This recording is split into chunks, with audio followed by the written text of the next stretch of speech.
రుద్రవరం మండల కేంద్రంలోని మండల పరిషత్ సమావేశ భవనంలో శనివారం నాడు MEO Kotayya, MEO Lakshmi, EO PRD Srinivasa Sharma అధ్యక్షతన మండలంలోని ఆయా గ్రామాల ప్రధానోపాధ్యాయులు, మండలంలోని 16 గ్రామ సచివాలయాల్లో విధులు నిర్వహిస్తున్న వెల్ఫేర్ అసిస్టెంట్లు, ఎడ్యుకేషన్ అసిస్టెంట్లు, మేనేజ్మెంట్ కమిటీ చైర్మన్ల సమక్షంలో సమావేశం నిర్వహించారు.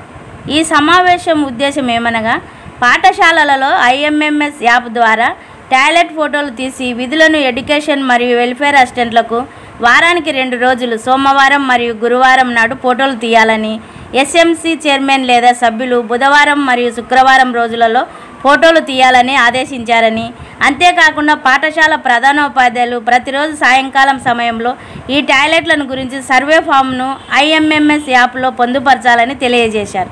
అదేవిధంగా మారిన పథకాల పేర్లను గురించి మరియు పలు అంశాలను గురించి సమావేశం నిర్వహించామని మండల విద్యాధికారులు తెలిపారు. ఈ కార్యక్రమంలో MEO Kotayya, MEO Lakshmi, EO PRD Srinivasa Sharma మరియు మండలంలోని ఆయా గ్రామాల ప్రధానోపాధ్యాయులు, వెల్ఫేర్ అసిస్టెంట్లు, ఎడ్యుకేషన్ అసిస్టెంట్లు పాల్గొన్నారు.